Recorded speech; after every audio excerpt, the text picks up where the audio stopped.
नमस्कार, आप सभी का योगेन साहू क्लासेस में स्वागत है। जैसा कि हमारे संस्थान के द्वारा आपको प्री बीएड और प्री डीएड की कोर्सेज प्रोवाइड कराई जा रही है, तो इसमें हम सबसे पहले जानेंगे कि हमारा जो प्री बीएड और प्री डीएड का जो सिलेबस है उसको संक्षिप्त रूप में हम जानेंगे कि कौन से पोर्शन से कितने नंबर के आने वाले हैं और इसको क्रैक करने के लिए हमारा स्ट्रेटेजी क्या होगा। तो सबसे पहले देखते हैं प्री बीएड और प्री डीएड, क्योंकि जनरली दोनों का सिलेबस सेम है, बस लेवल जो आपका प्री डीएड का है वो 12th लेवल का होगा और जो प्री बीएड है वो आपका ग्रेजुएशन लेवल का होगा। तो प्री बीएड वालों को थोड़ा डीपली स्टडी करना होगा और जो 12th वाले हैं उनको प्राइमरी वाले जो सेक्शन, जो छोटे बच्चे होते हैं 6 से 11 साल तक के जो बच्चे होते हैं, 0 से लेकर 11 साल के बच्चे, मतलब गर्भावस्था से लेकर बाल्यावस्था, उस सेक्शन को प्री डीएड वालों को अधिक फोकस करना है और बाल्यावस्था से जो किशोरावस्था वाली जो अवस्था होती है उधर के सेक्शन को प्री बीएड वाले को अधिक फोकस करना है। लेकिन कुछ टॉपिक है जो प्री डीएड में भी सेम है, प्री बीएड में भी सेम है, तो वो दोनों को ही पढ़ाई जाएगी और दोनों के ही कोर्सेज में वो क्लासेस डाली जाएंगे। तभी हम सबसे पहले देखते हैं कि जो प्री बीएड और प्री डीएड का सिलेबस है वो क्या होता है। रीजनिंग है पहला। रीजनिंग कितना है आपका 30 नंबर का। पेडागोजी कितने नंबर का है आपका 30 नंबर का। हिंदी कितने नंबर का है आपका 10 नंबर का। इंग्लिश कितने नंबर का है आपका 10 नंबर का। और जनरल स्टडी जीके वो कितने नंबर का है आपका 20 नंबर का। तो ये हो गया 30 30 60 70 80 90 100। इस तरीके से आपका क्या होने वाला है, प्री बीएड और प्री डीएड का सिलेबस होने वाला है। बट आप इसमें क्या देना है कि टॉपिक तो सेम है, बट जो प्री डीएलएड है, प्री डीएलएड, ये आपका 12th लेवल का होगा और जो प्री बीएड है वो क्या होगा आपका ग्रेजुएशन लेवल का होगा। तो आपको एक चीज ध्यान में रखना है तैयारी करते समय कि जो बीएड वाले हैं उनको क्या करना है, ग्रेजुएशन लेवल पे, मतलब थोड़ा हायर लेवल पे तैयारी करना है और जो प्री डीएड वाले हैं उनको 12th लेवल पे तैयारी करना है। और इसमें 6 से 11 साल वाले तक के बच्चों के बारे में अधिक स्टडी करना है, उसके बारे में क्वेश्चन ज्यादा आते हैं और यहाँ से 11 से लेकर जो अधिक उम्र के बच्चे हैं वहां तक के क्वेश्चन यहाँ से बनते हैं। तो आज हम पढ़ेंगे पेडागॉजी का डेमो क्लास, ये आपका डेमो क्लास रहेगा। उसके बाद आपका डेली जो भी टॉपिक है आपका पेडागॉजी का, उसका डेमो क्लास आपके यूट्यूब चैनल में जारी करते जाएंगे अपन। और उसका जो अगर आपको डेमो क्लास पसंद आए और आपको डीपली स्टडी करना हो कि पीवाईक्यू में कौन कौन से क्वेश्चन आए हैं और उसके जो ऑप्शन थे 4, उसका भी आपको डीपली स्टडी करना हो और आगे व्यापम के पैटर्न पे जो कूट वाले प्रश्न बन रहे हैं, कथन कारण वाले, जेकेएलएम वाले जो बन रहे हैं, सही मिलान वाले बन रहे हैं, उस टाइप के प्रश्न में अगर आपको क्वेश्चन की तैयारी करनी हो तो आप हमारा क्लास परचेज करें, जो हमारा कोर्स है वो परचेज करें। और अधिक जानकारी अगर आपको कोर्स परचेज के लिए लेनी हो तो आप इस नंबर पर डायल कर सकते हैं 8770123687। ये जो आपका क्लास होगा ये क्या होगा, प्री बीएड और प्री डीएड दोनों का जो पेडागॉजी है उसका एक डेमो क्लास होगा। लेकिन प्री बीएड और प्री डीएड दोनों को मैं एक बात क्लियर कर देना चाहूं कि जो प्री डीएलएड है उसमें 11 वर्ष तक के बच्चों का है, उनका मैं डीपली स्टडी कराऊंगा, वहां आपको अधिक फोकस करना है। लेकिन जो प्री बीएड वाले को जो मैं पढ़ाऊंगा उसमें 11 से लेकर 17 वहां से क्वेश्चन ज्यादा बनते हैं। लेकिन याद रखिएगा कि दोनों में भी कुछ टॉपिक सेम है, तो वहां मैं दोनों को भी सेम टॉपिक पढ़ाऊंगा। लेकिन पीवाईक्यू जो प्री बीएड का अलग है, प्री डीएड का अलग है। और पीवाईक्यू में आप एनालाइज करोगे तो कुछ क्वेश्चन दोनों में रिपीट हो रहे हैं, सब तो नहीं हो रहे हैं, बट कुछ क्वेश्चन जो रिपीट होते हैं वो दोनों को ही प्रोवाइड कराया जाएगा। और जो बेसिक जो दोनों में डिफरेंस है कि ये प्राइमरी बच्चों को अधिक ध्यान देता है और ये हायर सेकेंडरी वाले बच्चों को अधिक ध्यान देता है, वो अलग अलग आपको डाला जाएगा। पीवाईक्यू प्री बीएड का प्री बीएड में डाला जाएगा और एनालाइज भी प्री बीएड वाले में कराया जाएगा, प्री डीएड का प्री डीएड में कराया जाएगा और वहां जो प्राइमरी बच्चे उनके बारे में अधिक डिस्कशन किया जाएगा। तो ये आपका पेडागॉजी का डेमो क्लास रहेगा और ये डेमो क्लास आपको संक्षिप्त रूप से बताया जाएगा। और इसका आपको कोर्स परचेस करना हो तो आप इस नंबर पर डायल करके कोर्स परचेस कर सकते हैं। आगे हम देखते हैं पेडागॉजी। पेडागॉजी देखने के पहले ये देख लेते हैं कि ये जो नंबर है रीजनिंग और पेडागॉजी ये सबसे ज्यादा आने वाले हैं 60 नंबर के, मतलब 50% से भी ज्यादा नंबर आपका क्या कवर कर रहे हैं, रीजनिंग और पेडागॉजी। तो आपको सबसे ज्यादा ध्यान रीजनिंग और पेडागॉजी में देना है, सबसे ज्यादा। और बाकी जो सब्जेक्ट हैं जैसे जीके ये भी 20 नंबर, सबसे ज्यादा रीजनिंग पेडागॉजी। उसके बाद सेकंड नंबर में है आपका जीके, जहां से सबसे ज्यादा नंबर का आ रहा है। बाकी हिंदी और इंग्लिश ये जो लैंग्वेज है यहाँ से 10-10 नंबर के आ रहे हैं। ये भी क्लासेस आपको प्रोवाइड कराई जाएगी और आपके जो भी डाउट है वो आपको क्लियर कराए जाएंगे। पेडागॉजी और रीजनिंग के साथ साथ जो जीके की क्लास है और हिंदी और इंग्लिश की क्लास है वो भी आपको प्रोवाइड कराई जाएगी और बहुत ही अच्छे तरीके से पढ़ाया भी जाएगा। तो आज आज हम देख लेते हैं, आज का हमारा टॉपिक है पेडागॉजी। पेडागॉजी में देख लेते हैं बाल विकास। देखिए बाल विकास जो आता है वर्ड, बाल विकास दो शब्दों के मेल से बन रहा है, पहला है बाल और दूसरा है विकास। मतलब शिक्षण का ऐसा शास्त्र जिसमें बालक के विकास के बारे में हम स्टडी करते हैं, उनके एक एक पूरा मनोविज्ञान के बारे में पढ़ा जाता है कि बालक इस उम्र में क्या सोचता है, 6 वर्ष की उम्र में क्या सोचता है, 10 वर्ष की उम्र में क्या सोचता है, 12 वर्ष की उम्र में क्या सोचता है, 18 वर्ष की उम्र में क्या सोचता है। ये हम डीपली स्टडी करेंगे। और ये स्टडी करने का कारण क्या है भाई, स्टडी करोगे तभी तो आप एक टीचर के रूप में परिपक्व हो पाओगे, मैच्योर हो पाओगे कि अगर कोई बच्चा 6 साल का है तो मेरे को कैसे बिहेव करना है, उसका सोचने का तरीका क्या है। कोई 12 साल का बच्चा है तो मेरे को उसे कैसे बिहेव करना है, उसको कैसे पढ़ाना है, क्योंकि सबके सोचने का तरीका अलग होता है। तो ये क्या होता है, बाल विकास का चैप्टर पढ़ना आपको बहुत जरूरी है।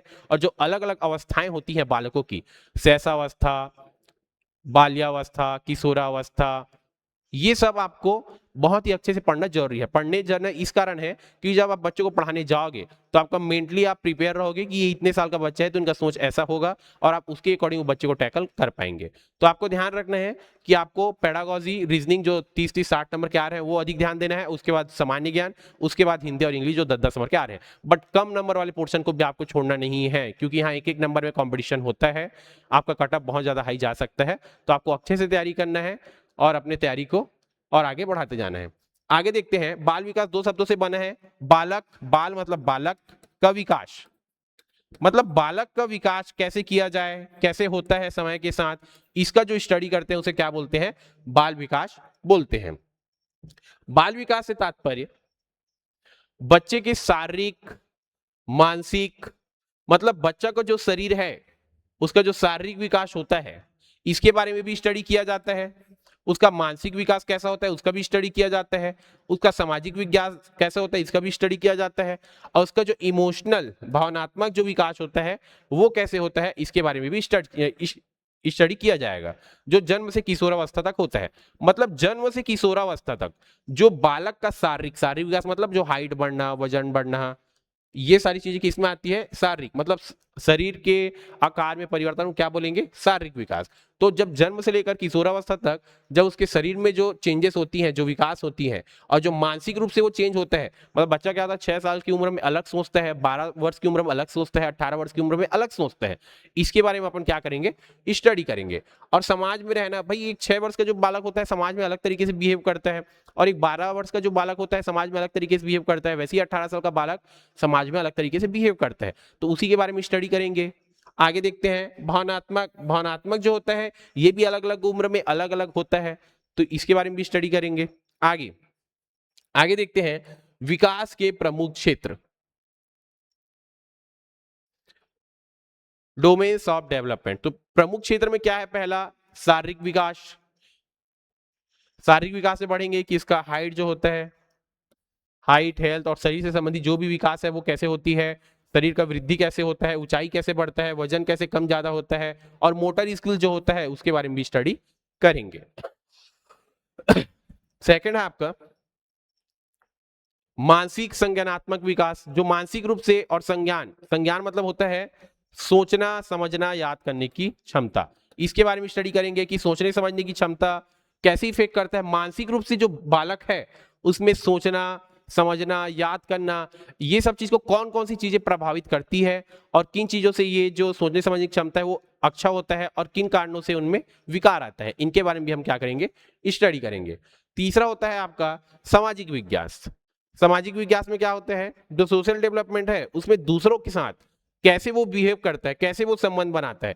अलग अलग एज में क्या होता है, मैच्योरिटी लेवल बालकों का अलग अलग होता जाता है, तो समय के साथ वो कैसे समाज में ढलता है, कैसे समाज में बिहेव करता है, कैसे जो दूसरे लोग हैं उनके साथ बातचीत करता है। समय के साथ भाई 6 वर्ष का बालक दूसरे के साथ अलग तरीके से बिहेव करता है, वही बालक 10 वर्ष होने के बाद दूसरों से अलग तरीके से बिहेव करता है, 18 साल होने के बाद वो दूसरों से अलग तरीके से बिहेव करता है। तो ये हम सामाजिक विकास में बालकों के दूसरों के साथ कैसे व्यवहार करता है इनके बारे में स्टडी करेंगे। उसके बाद आता है फोर्थ आपका भावनात्मक विकास। भावनात्मक रूप से उसमें कैसे चेंजेस आते जाते हैं समय के साथ साथ। जो इमोशनल डेवलपमेंट है वो जन्म से लेकर किशोरावस्था तक कैसे चेंजेस होते जाते हैं, पहले बचपन में कैसा होता है, उसके बाद बाल्यावस्था में कैसा होता है, उसके बाद किशोरावस्था में कैसा होता है, ये हम डीपली स्टडी करेंगे कि इस अवस्था में इसका सामाजिक विकास में ऐसा ऐसा हुआ, भावनात्मक विकास में ऐसा ऐसा हुआ, फिर उम्र बढ़ा, किशोरावस्था में गया तो भावनात्मक विकास बाल्यावस्था में ऐसा था लेकिन अब ऐसा हो गया। ये सारे टॉपिक आपको पढ़ाई जाएंगी, क्योंकि यहाँ से क्वेश्चन बनते हैं कि इस उम्र में बच्चा कैसे बिहेव करता है और ये जो अवस्था है इसमें बच्चा कैसे बिहेव करता है। तो ये आपको डीपली स्टडी करना पड़ेगा। डीपली स्टडी इस कारण करना पड़ेगा क्योंकि अभी आपको कूट वाले प्रश्न बन रहे हैं। अब वो जमाना गया कि पहले क्या होता था, वन लाइनर क्वेश्चन दे दिए, आप टिक मार के आ गए रट के। तो अब क्या करना होगा, आपको डीपली स्टडी करना पड़ेगा, समझना पड़ेगा कूट और कारण वाले जो प्रश्न बन रहे हैं और लंबे लंबे क्वेश्चन बन रहे हैं। पहले अब वो जो वन लाइनर होता था, अब यहाँ वेटेज 50-50 हो गया, कूट वाले प्रश्न 50 बन रहे हैं, वो भी 50 बन रहे हैं और लंबे लंबे क्वेश्चन बन रहे हैं। तो अब आपको प्रीवियस ईयर रटने के साथ साथ आपको एक एक टॉपिक अच्छे से एनालाइज करके समझना ही पड़ेगा, क्योंकि एक नंबर में क्या होता है, कट ऑफ से आप दूर हो जाते हैं। तो आगे देखते हैं। आगे दिया है विकास के सिद्धांत। विकास के सिद्धांत किसने किसने दिए हैं? Principles of development. किसने विकास के कौन कौन से सिद्धांत है? सतत प्रक्रिया, मतलब जो विकास होता है कैसा होता है, कंटिन्यू होता है। भाई ऐसा तो नहीं है कि एक बार विकास हुआ, जब 6 साल का हुआ तभी विकास हुआ, अब 7 साल का होगा तो नहीं होगा, वो कंटिन्यू होते ही जाता है। तो ये क्या है? सतत। सतत मतलब कंटिन्यू, निरंतर होता है। आगे दिया है क्रमबद्धता। क्रम से होता है, ऐसा नहीं कि सहसावस्था के बाद डायरेक्ट वो किशोरावस्था में चला जाए, सहसावस्था के बाद बाल्यावस्था में जाएगा, फिर किशोरावस्था में, ऐसा करके एक सीक्वेंस होता है, क्रम से बना हुआ होता है। आगे सिर से पैर की ओर विकास। ये जो विकास है सिर से पैर की ओर होता है, इसका एक सिद्धांत है। ये सिद्धांत अलग से है, ये आपको डीपली स्टडी करना होगा। ये मोस्ट इंपॉर्टेंट क्वेश्चन, यहां से क्वेश्चन बार बार बनता है। शिक्षक भर्ती के भी पेडागोजी में यहां से क्वेश्चन बनते हैं। प्री बीएड, प्री डीएड, जो भी आपका पेडागोजी वाला सेक्शन है वहां से इस सिद्धांत से क्वेश्चन बनते हैं। तो इस सिद्धांत के बारे में आपको कोर्स में पढ़ाई कराया जाएगा कि सिर से पैर की ओर जो विकास होता है इसका सिद्धांत क्या है और किसने दिया, इसका भी आपको डीपली स्टडी कोर्स में कराया जाएगा। आगे है केंद्र से बाहर की ओर। ऐसे ही केंद्र से बाहर की ओर जो विकास होता है इसका भी सिद्धांत है, इसको भी पढ़ेंगे अपन। उसके बाद व्यक्तिगत भिन्नता। व्यक्तिगत भिन्नता कहने का तात्पर्य यह है कि अलग अलग जो आदमी है, अलग अलग जो बालक है, उनमें अलग अलग बिहेवियर होता है। भाई सब तो सेम नहीं होते, एक बालक अलग तरीके से सोच रहा है, एक बालक अलग तरीके से सोच रहा है, तो उनमें जो भिन्नता है उनके बारे में सोचेंगे कि कैसे कैसे प्रकार के बालक होते हैं। कोई उच्च बुद्धि का होता है, कोई मंद बुद्धि का होता है, अलग अलग प्रकार के होते हैं। तो वो सब के बारे में भी इस टॉपिक में स्टडी हम करेंगे। आगे आता है प्रमुख मनोवैज्ञानिक।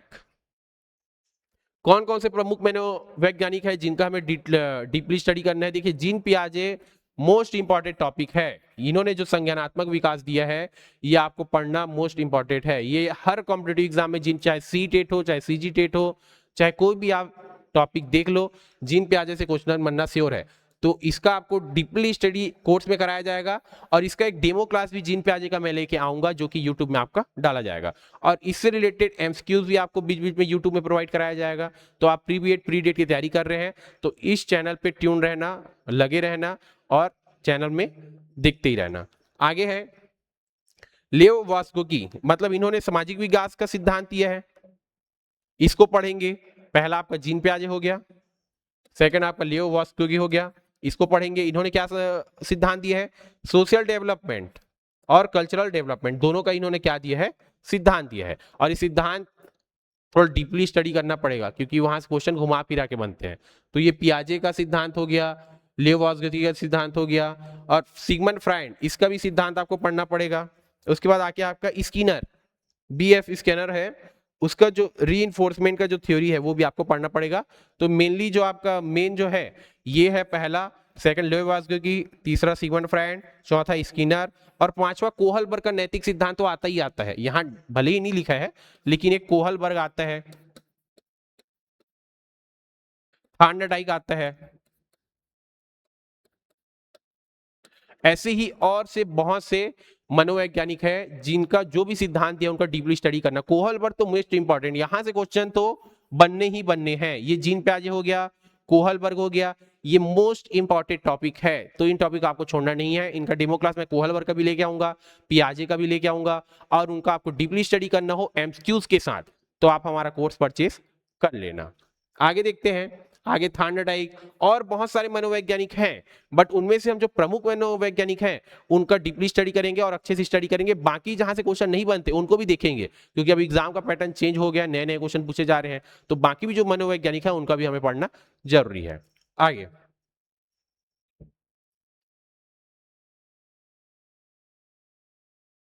सीखने के सिद्धांत, सीखने का कौन कौन सा सिद्धांत है, व्यवहारवाद का सिद्धांत है और संज्ञानात्मक सिद्धांत है। संज्ञानात्मक सिद्धांत आपको मोस्ट इंपॉर्टेंट है, इसका सिद्धांत क्या बोलता है, इसका पियाजे ने सिद्धांत दिया है और बहुत से मनोवैज्ञानिक, लेकिन जो सबसे फेमस है वो कौन है, पियाजे है संज्ञानात्मक विकास में। तो ये सब जो सिद्धांत अलग अलग मनोवैज्ञानिक के द्वारा दिया गया है, इसका भी हम डीपली स्टडी करने वाले हैं। उसके बाद रचनावाद का, ये मोस्ट इंपॉर्टेंट है, ये एक संज्ञानात्मक और ये रचनावाद और व्यवहारवाद, ये तीन मोस्ट इंपॉर्टेंट टॉपिक है। इनका सिद्धांत आपको स्टडी करना बहुत जरूरी है, क्योंकि पेडागोजी 30 नंबर का सेक्शन है, तो आपको इसका अच्छे से तैयारी करना होगा। तो ये जो सारे सिद्धांत बताया गया, यहाँ से डायरेक्ट क्वेश्चन बनते हैं और आपको डीपली स्टडीज का करना है। इसके बाद देखते हैं पेडागोजी क्या होता है। पेडागोजी का अर्थ क्या होता है, पढ़ाने की कला और विज्ञान। मतलब अभी इससे पहले हमने बाल विकास के बारे में देखा, अब देखिए पेडागोजी का एक्चुअल जो मीनिंग होता है क्या होता है, पढ़ाने का कला एवं विज्ञान। मतलब जो पढ़ाने का जो ढंग होता है, आपका तरीका और एक नियम कानून सिद्धांत के तहत जो आप पढ़ाते हैं, उसी को क्या बोलते हैं, पेडागोजी। आगे देखते हैं शिक्षक की भूमिका, यहां से भी क्वेश्चन बनते हैं। यहां से ये क्वेश्चन बनता है, शिक्षक की भूमिका वाले टॉपिक से आपका क्वेश्चन बनता ही बनता है, खासकर आपका प्री बीएड प्री डीएलएड में, कि आपको कुछ टॉपिक दे देगा, वहां बोलेगा कि अगर आप एक टीचर हो, क्लास में बच्चे हल्ला कर रहे हैं तो आप क्या करोगे। यही टॉपिक किस में आता है, शिक्षक की भूमिका। ऐसा टॉपिक बनना ही बनना है, ऐसा दिखने में आसान होता है, लेकिन जो ऑप्शन होते हैं वो कंफ्यूजिंग होते हैं। अब वो ऑप्शन को कैसे इलिमिनेट करना है, कैसे सही आंसर तक आपको पहुंचना है, ये दिखने में बहुत ही आसान लगेगा। तो जो पहले बार प्री बीएड प्री डेट की तैयारी कर रहे हैं, वो ध्यान से सुनना, पेडागोजी का सेक्शन आसान लगता है बट आसान नहीं होता। आप देखोगे आपको लगेगा इसका आंसर ये होना चाहिए, बट आप घर जाके चेक करोगे तो उसका आंसर अलग लिया जाता है। क्यों, क्योंकि आपने डीपली स्टडी नहीं किया, ऊपर ही ऊपर पढ़ के आपको लगा कि ये आंसर सही होगा, क्योंकि इसमें व्यवहारिक क्वेश्चन पूछे जाते हैं। लेकिन जब तक आप डीपली स्टडी नहीं करोगे, आपको समझ में नहीं आएगा कि जो दो लगभग सेम आंसर टाइप के क्वेश्चन है, उसमें कैसे एलिमिनेट करना है, सही आंसर कैसे लेना है, ये आपको समझ में नहीं आएगा। ये आपको तभी समझ में आएगा जब आप previous year question paper solve किए होगे, सभी प्रकार के सिद्धांतों को डीपली स्टडी किए होगे, तभी आपको क्या होगा, ये जो दो दो प्रकार के, तीन तीन प्रकार के सही सही ऑप्शन हमको लगते हैं, उसमें आप क्या कर पाओगे, एलिमिनेट कर पाओगे। आपका पेडागोजी सेक्शन ही है जो आपको या तो सिलेक्शन दिलाएगा या तो सिलेक्शन नहीं दिलाएगा। बहुत से बच्चे ऐसे होते हैं जो पेडागोजी सेक्शन को हल्के में ले लेते हैं, इसको हम अपने मन से बना लेंगे बोल के, और यहीं वो लैग कर जाते हैं। तो आपको क्या करना है, प्री बीएड प्री डीएड, आपको ये जो पेडागोजी का सेक्शन 30 में 30 नंबर की आपका तैयारी करना है। 30 में 30 इसमें पॉसिबल भी है, क्योंकि आपको पीआईक्यू कराया जाएगा, और जो नया पैटर्न आ रहा है कूट और कारण वाले, वहां से भी आपको तैयारी कराया जाएगा। तो आपको अपने तैयारी को बहुत ही अच्छे से करना है, और एक गवर्नमेंट सीट आपको लेना ही है। तो शिक्षक की भूमिका क्या होता है, मार्गदर्शक। वो क्या करता है, बच्चों को मार्गदर्शन देने का कार्य करता है। दूसरा प्रेरक, भाई बीच बीच में मोटिवेट भी करना, कि बालक बीच में डिमोटिवेट हो जाता है, कभी कोई कंपटीशन कराए तो बालक हार गया, तो उनको क्या करना, मोटिवेट करना, जो हारे हुए भी बच्चे उनको भी, और सामंजस्य बना के क्लास में रखना। आगे होता है सहायक, सहायक करना, सपोर्ट करना, मूल्यांकन करता, और जो मूल्यांकन करते हैं वो। यहां से टॉपिक आपके 2-3 क्वेश्चन पक्के बनते हैं प्री बीएड प्री डीएड में, कि मूल्यांकन करते समय आप किन किन बातों का ध्यान रखोगे। क्लास में कोई बच्चा फालतू की बातें कर रहे हैं तो आप क्या करोगे, क्लास में बच्चे हल्ला कर रहे हैं तो आप क्या करोगे। तो ऐसे करके क्वेश्चन बनते ही बनते हैं, तो ये भी आपको क्या करना है, ध्यान में रखना है। उसके बाद आता है आपका अच्छे शिक्षक की विशेषता। यहां से भी क्वेश्चन बनता है आपका, कि अच्छे शिक्षक की विशेषता क्या क्या होनी चाहिए। अब ये देखने में बहुत आसान लगता है ऐसे टाइप का क्वेश्चन, लेकिन कई बार क्या होता है, जल्दबाजी में या कुछ चीज को इजी में लेके हम इसी में गलती कर बैठते हैं, और एक एक नंबर में हम कितना हजार पीछे चले जाते हैं। आपको पता है, जब लिस्ट देखोगे इतना लंबा निकलता है कि आप एक एक नंबर बहुत ज्यादा वैल्यू करता है। तो आगे उसमें क्या होना चाहिए, धैर्य होना चाहिए, पेशेंस होना चाहिए, समझ होना चाहिए, रचनात्मक क्रिएटिविटी होना चाहिए। ऐसा नहीं कि बच्चों को पूरा रट्टू तोता बना के छोड़ दे, खाली किताब लाए, पढ़ा दे, बैठ जाए और आगे की बातें ना करे, तो ऐसा नहीं होना चाहिए। आपको क्या होना चाहिए, अगर एक टीचर हो तो धैर्य पेशेंस तो होना चाहिए, समझ भी होना चाहिए, रचनात्मक भी होना चाहिए, और सकारात्मक, नेगेटिव सोच नहीं आना चाहिए। अगर आप तैयारी कर रहे हैं प्री बीएड प्री डीएड या अपने बच्चों को पढ़ा रहे हैं, तो आपका जो माइंड सेट है पॉजिटिव होना चाहिए, नेगेटिव नहीं होना चाहिए, कि इतना कंपटीशन है, इतना लाख फॉर्म डाला है, कैसा होगा सिलेक्शन, क्या होगा, गवर्नमेंट कॉलेज मिल पाएगा कि नहीं। ये सारी बातें आपके मन में नहीं आनी चाहिए। अब आप पढ़ रहे हैं कि सकारात्मक दृष्टिकोण होना चाहिए, और आप लाइफ में उसको इंप्लीमेंट नहीं कर रहे हैं, आप नेगेटिव हो रहे हैं बहुत ज्यादा, तो ये बातें सही नहीं है। आपको जैसे पढ़ रहे हो वैसे ही आपका माइंडसेट भी होना चाहिए। तो आपको क्या होना चाहिए, धैर्य आप में होना चाहिए, समझ होना चाहिए, रचनात्मक होना चाहिए, सकारात्मक सोच होना चाहिए, एज अ टीचर अगर आप काम कर रहे हो तो। आगे देखते हैं,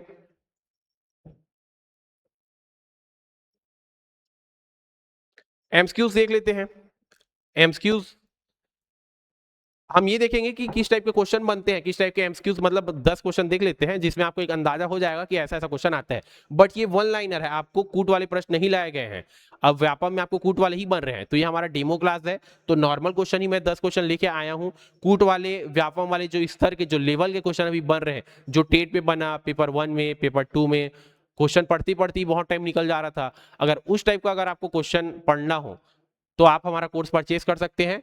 8770123687 इस नंबर पर डायल करके आप क्या कर सकते हैं, कोर्स परचेज से संबंधित सारी जानकारी ले सकते हैं। तो अभी जो हम एमसीक्यूज देखेंगे, ओनली नॉर्मल देखेंगे कि ऐसा ऐसा टाइप का क्वेश्चन होता है। बाकी आपको डीपली स्टडी करना हो, व्यापम के लेवल का जो अभी क्वेश्चन पूछ रहे हैं बाल विकास में, वो आपको जानना हो तो आप हमारा कोर्स परचेज कर सकते हैं। नंबर ये है। और आपके एग्जाम में ज्यादा टाइम नहीं है, 4 जून में है एक एग्जाम, 4 जून में है, और एक है 11 जून।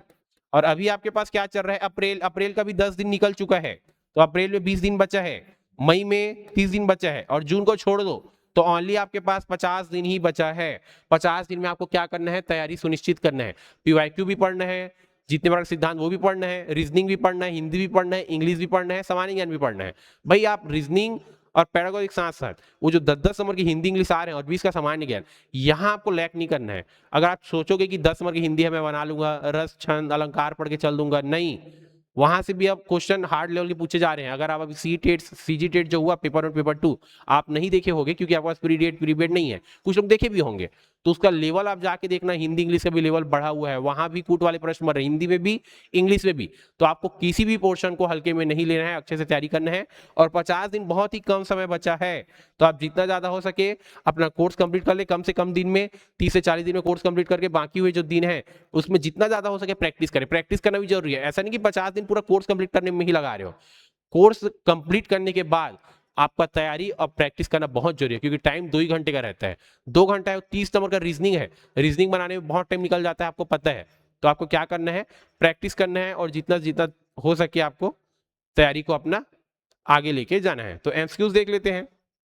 पहला क्या दिया है, विकास क्या है। तो विकास क्या है, केवल शारीरिक वृद्धि नहीं। अभी हम विकास के बारे में क्या पढ़े कि इसमें शारीरिक विकास तो होता ही है, मानसिक विकास होता ही है, तो दोनों हो रहे हैं। दोनों को क्या बोलेंगे, समग्र परिवर्तन, मतलब ओवरऑल शारीरिक भी पढ़े थे, मानसिक भी, भावनात्मक भी, सामाजिक भी। तो इसका आंसर क्या हो जाएगा, समग्र परिवर्तन। उसके बाद आगे सेकंड क्वेश्चन देख लेते हैं। विकास का सिद्धांत क्या कहलाता है। अभी हम पढ़े, ये टॉपिक को भी अपन पढ़े हैं अभी। विकास रुक जाता है, नहीं, इसको नहीं पढ़े। विकास सतत, ये पढ़े हैं अपन। विकास उल्टा चलता है, नहीं, कोई नहीं, नहीं, तो आंसर हो जाएगा सेकंड। आगे देखते हैं, संज्ञानात्मक विकास का सिद्धांत किसने दिया, ये अभी आपको पढ़ाया। संज्ञानात्मक विकास सबसे ज्यादा किसका फेमस है, जीन पियाजे, तो आंसर हो जाएगा ए। उसके बाद बड़े जो अदर ऑप्शन है, इसका भी किसने किसने क्या क्या सिद्धांत दिया, ये आपको क्या होना चाहिए, पता होना चाहिए। आगे जेड का संबंध किससे है, इसका संबंध किससे है, लेओ वास्कुकी। इससे पहले जो मैंने पीडीएफ डाला था उसमें जो लेओ वास्कुकी जो लिखा है उसमें जेड करके लिखा हुआ है, इसका मीनिंग आपको बताया जाएगा कि जेड क्या होता है। और लेओ वास्कुकी ने जो सिद्धांत दिए है उसका डीपली स्टडी कराया जाएगा, और बहुत सारे एमसीक्यूज उसके मैं लेके आऊंगा जो सीजीएफ में अभी कूट वाले बन रहे हैं उसी लेवल के। और उसके लिए आपको क्या करना होगा, कोर्स परचेज करना होगा। आगे सीखना क्या है, सीखना क्या है, अभी हमने पढ़ा व्यवहार में परिवर्तन है, खेलना है। खेलना बस है क्या, ओनली सीखना नहीं हो सकता।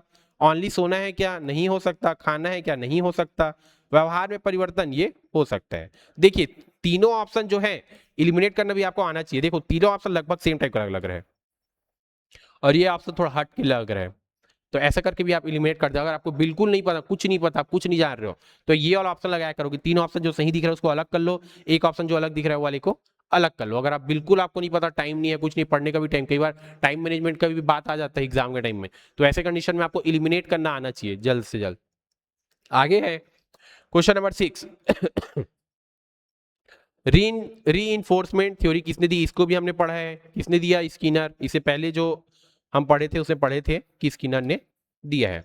आगे है बाल विकास का पहला चरण कौन सा है, इसका सबसे पहला चरण किशोरावस्था होगा क्या, नहीं।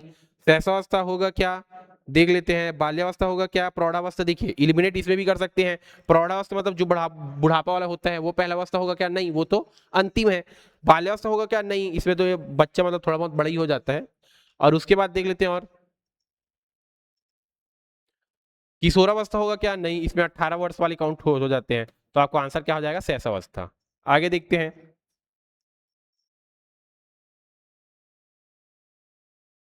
इंडिविजुअल डिफरेंस का क्या मतलब है, तो इंडिविजुअल डिफरेंस, इंडिविजुअल मतलब व्यक्तिगत, हिंदी मीडियम वाले ध्यान देंगे, इसको क्या बोला जाता है, व्यक्तिगत। तो जो व्यक्तिगत अंतर है इसका क्या तात्पर्य होता है, सभी समान, सभी समान हो ही नहीं सकते। अंतर डिफरेंस का बात किया मतलब समान तो हो ही नहीं सकते। सभी अलग हैं ये हो सकता है, कोई अंतर नहीं ये नहीं हो सकता, केवल शारीरिक अंतर ये नहीं हो सकता। तो answer number B is the correct answer. आगे देखते हैं क्वेश्चन नंबर 9। पैडागॉजी का अर्थ क्या है, पढ़ाने की कला, सीखने की कला, खेल, सोच।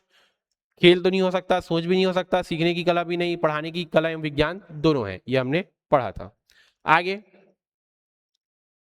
मोटिवेशन क्या है, प्रेरणा है, डर है, आलस है, थकान है। मोटिवेशन डर नहीं है, आलस नहीं है, थकान भी नहीं है। तो आंसर अभी प्रेरणा, प्रेरणा है, इंस्पिरेशन। आगे देखते हैं क्वेश्चन नंबर 11। विकास का कौन सा सिद्धांत सीट से पैर की ओर होता है, इसी टॉपिक के बारे में आपको बात कर रहा था कि जो आपका जो सिद्धांत है कि सीट से पैर की ओर होता है, इसका सिद्धांत जो पढ़ेंगे इसके सिद्धांत को क्या बोलते हैं, इसको मैं बोल रहा था, इसको बोलते हैं सेल्फोकुडल। सेल्फोकुडल, इसके बारे में स्टडी करेंगे कि ये सिद्धांत क्या बोलता है। और बाकी भी जो सिद्धांत है, ये वाला सिद्धांत और इसके ये वाला सिद्धांत, ये सिद्धांत के भी क्या करेंगे हम कोर्स में डीपली स्टडी करेंगे। उसके बाद है ब्लूम टैक्सोनॉमी में कितने स्तर होते हैं, ये भी आपको पढ़ाया जाएगा कि ब्लूम टैक्सोनॉमी क्या है, इसके कितने स्तर होते हैं और कौन कौन से स्तर में क्या क्या चीजें होती हैं। तो इसके स्तर कितने होते हैं, 6। अब जब आप पढ़ोगे तो आपको समझ में आ जाएगा कि ब्लूम टैक्सोनॉमी क्या है। अब यहां से जब सिद्धांत पढ़ोगे तो वहां बहुत सारे क्वेश्चन बनेंगे, तो आपको ये टॉपिक भी पढ़ाया जाएगा। आगे है आपका,